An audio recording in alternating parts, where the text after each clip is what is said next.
അങ്ങനെ നാളെ കർക്കിടക വാവാണ്. അപ്പം ഹിന്ദുക്കളുടെ വിശ്വാസം എന്ന് പറയുന്നത് ഈ ഒരു ദിവസം, അതായത് നാളെ കർക്കിടക വാവാണെങ്കിൽ എൻ്റെ തലേദിവസം രാത്രിയാകുമ്പോൾ മരിച്ച ആളുകളെല്ലാം അവിടെ നിന്ന് സ്വർഗത്തിൽ നിന്ന് അല്ലെങ്കിൽ മറ്റെവിടെയാണോ അവരുള്ളത് അവിടെ നിന്ന് ഭൂമിയിലേക്ക് പറഞ്ഞു വിടും. എല്ലാവരെയും കണ്ട് ഒരു ദിവസം സന്തോഷത്തോടു കൂടി ഭൂമിയിൽ കഴിഞ്ഞിട്ട് തിരികെ വരാൻ വേണ്ടിയിട്ട്.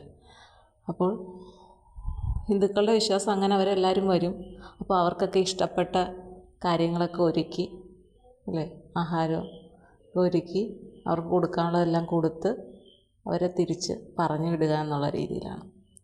അപ്പോൾ ഇന്നത്തെ ദിവസം അങ്ങനെയാണ്. അപ്പോൾ എൻ്റെ നാട്ടിലാണെങ്കിലും അങ്ങനെ തന്നെ. അച്ചാച്ചനുള്ള സമയത്തൊക്കെ അങ്ങനെ ഭയങ്കര ഗ്രാൻഡായിട്ടൊക്കെയാണ് അച്ചാച്ചൻ ചെയ്യുന്നത്. പിന്നീട് വിശ്വാസം ഓരോരുത്തരുടെയും രീതിയിലുള്ളത് മാറും. ഇവിടെ വെച്ചു പറഞ്ഞത് ഞാനിങ്ങനെ മുകളിലേക്ക് വന്നു. അവർ എന്ന് പറയില്ല, അതെല്ലാം നമ്മൾ റെഡിയാക്കി വെച്ചതിന് ശേഷം മാറിക്കൊടുക്കണം, അവർ വന്ന് കഴിച്ചിട്ട് പോകട്ടെ എന്നൊക്കെ പറയും. അങ്ങനെ അവിടെ എല്ലാം എടുത്ത് വെച്ചിട്ടുണ്ട്. മോള് താഴെ ഇവിടുത്തെ അച്ഛൻ്റെ അമ്മയുടെയും കൂടെ ഉണ്ട്. അവൾ സംസാരിക്കുന്ന കേൾക്കാം. അപ്പോൾ പൈസ വയ്ക്കും, പൈസ ഉണ്ട് അവർക്ക്, കടത്ത് കൂലിക്ക് എന്തൊക്കെ ഇവിടുത്തെ അമ്മ പറയുന്നുണ്ടായിരുന്നു, വണ്ടിക്കാശാന്നൊക്കെ പറയുന്നത്. അപ്പോൾ അവൾ പോയി ഇലക്കത്തുനിന്ന് പൈസ അങ്ങ് തൊട്ടാണ് എടുത്തിട്ട് പറഞ്ഞേ ആദ്യം വണ്ടിക്കാർ വരട്ടെ, വണ്ടിക്കാർ വരുമ്പം കൊടുക്കാമെന്നും പറഞ്ഞുകൊണ്ട് അവിടെ നിൽപ്പുണ്ടാകും ബഹളമൊക്കെ വെച്ച്. അവർക്കിത് വല്ലതും അറിയാം, അവരവിടെയൊക്കെ കയറി ഇറങ്ങി നടക്കും. ഇങ്ങനെ ആ ഒരു വിശേഷപ്പെട്ട ദിവസം പൂർണ്ണമായും നഷ്ടപ്പെട്ടു എന്ന് മനസ്സിൽ തോന്നുന്നവർക്ക് ഇല്ല, ഞങ്ങൾ വർഷത്തിലൊരിക്കൽ വരുന്നുണ്ട്, എല്ലാ ചങ്ങലകളും പൊട്ടിച്ചെറിഞ്ഞുകൊണ്ട് ഞങ്ങൾ നിങ്ങളെ കാണാൻ വേണ്ടി വരുന്നുണ്ട് എന്ന രീതിയിൽ ഒരു അരുതാണ്. ചിലർക്കൊക്കെ ഇന്നത്തെ ദിവസം എന്തെങ്കിലുമൊക്കെ ഒരു ഫീലിങ്സൊക്കെ തോന്നാറുണ്ട്. അതായത് അവർ വന്നതായിട്ടോ ഒക്കെ ഇങ്ങനെ തോന്നും, സ്വപ്നങ്ങളിൽ കണ്ടതായിട്ടൊക്കെ ഇങ്ങനെ അടുത്തൊരു പറയാറുണ്ട്. എനിക്കാണെങ്കിൽ എൻ്റെ അച്ഛൻ മരിച്ച ഒരു സമയമാണെങ്കിൽ മരിച്ച ആ ഒരു മാസം, ആ ഒരു ദിവസമൊക്കെ ആകുമ്പോഴത്തേക്കും എന്തെങ്കിലുമൊക്കെ അസ്വസ്ഥതകൾ വരും. മിക്കവാറും എനിക്കൊരു പനിയുണ്ടാകും. അപ്പം ഞാനത് അമ്മയോട് പറയുകയും ചെയ്യും. ഭയങ്കര ഇറിറ്റേഷനാണ് ആ ഒരു ദിവസം എന്ന് പറയുമ്പോൾ. അത്രയും ദിവസം ഒരു കുഴപ്പം കാണത്തില്ല, പക്ഷേ ആ ഒരു ദിവസം ഭയങ്കര ഇറിറ്റേഷനാണ്. എന്തെങ്കിലുമൊക്കെ ഒരു വയ്യാഴികയും മാനസികമായിട്ടുള്ള ഒരു വിഷമങ്ങളും എല്ലാം കൊണ്ട് ഒരു വലച്ചിലാണ് ആ ഒരു ദിവസം.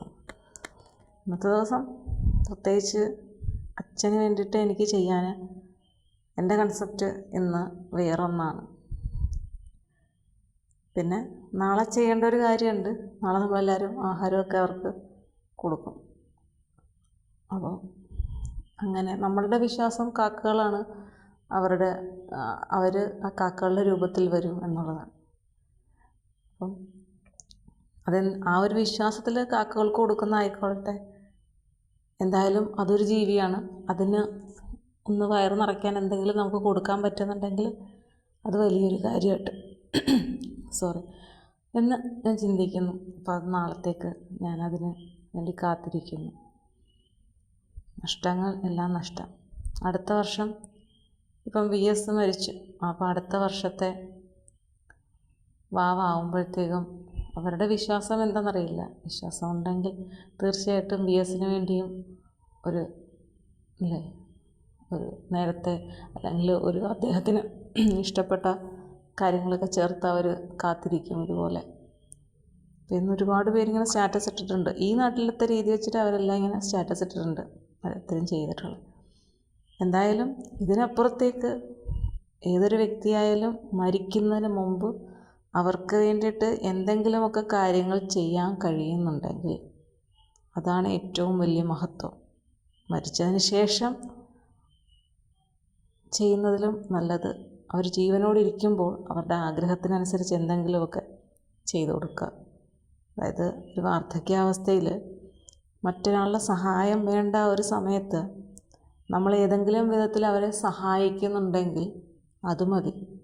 അല്ലാതെ മരിച്ചു കഴിഞ്ഞിട്ട് കുറേ കാര്യങ്ങൾ ചെയ്യുന്നതിലോ കാര്യമില്ല. എൻ്റെ അനിയൻ എപ്പോഴും പറയും, അത് ജീവിച്ചിരിക്കുമ്പോൾ നിങ്ങൾക്ക് ചെയ്യാൻ ഒരുപാട് കാര്യങ്ങളുണ്ട്, അത് ചെയ്യാം. മരിച്ചതിന് ശേഷം ആർക്ക് വേണ്ടിയിട്ടാണ് അങ്ങനെ ചെയ്യുന്നത്? നമ്മുടെ ഒരു വിശ്വാസത്തിൻ്റെ ഭാഗമായിട്ട് ചെയ്യാം എന്ന് മാത്രമേ ഉള്ളൂ എന്ന് പറയും. അതെന്തായാലും അത് ഓരോരുത്തരുടെ മനസ്സിൻ്റെ ഒരു തൃപ്തിയാണ്. അങ്ങനെ ചെയ്ത് കഴിയുമ്പോൾ അവർക്ക് ഒരു തൃപ്തി കിട്ടുമായിരിക്കും. എൻ്റെ അച്ഛന് വേണ്ടിയിട്ട് മരിച്ചു കഴിഞ്ഞ് ഞാനിത് ചെയ്തു, അല്ലെ അമ്മയ്ക്ക് വേണ്ടി ചെയ്തു. ഇങ്ങനെ ചെയ്യാൻ പറ്റാത്തവർക്ക് വിഷമിക്കുകയൊന്നും വേണ്ട. നിങ്ങൾ അവർ ജീവിച്ചിരുന്ന സമയത്ത് അവർക്ക് എന്തൊക്കെ ചെയ്തിട്ടുണ്ട്, അതിലാണ് ഏറ്റവും വലിയ കാര്യം. അതിൽ ഞാൻ വിശ്വസിക്കുന്നു. എന്തായാലും എല്ലാവരും അങ്ങനെ മരിച്ചവരുടെ തിരിച്ചു വരവിനായിട്ട് ഒരു ദിവസം കണ്ടെത്തി കാത്തിരിക്കുകയാണ്. അപ്പം ഇന്നലെ അവധി, ഇന്ന് അവധി, നാളെ അവധി, അങ്ങനെ 3 ദിവസം അടുപ്പിച്ച് അവധി.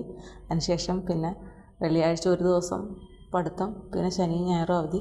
ഇങ്ങനെ ഒരു അവധിയുടെ ടൈമാണ്. അങ്ങനെ ഈ മാസം തീരാറായിരിക്കുകയാണ്. അപ്പോൾ ഇതുമായിട്ട് കണക്ട് ചെയ്ത് കുറച്ച് കാര്യങ്ങളുണ്ട്. അടുത്ത വീഡിയോയിൽ ഞാനത് പറയാം. ഓക്കെ.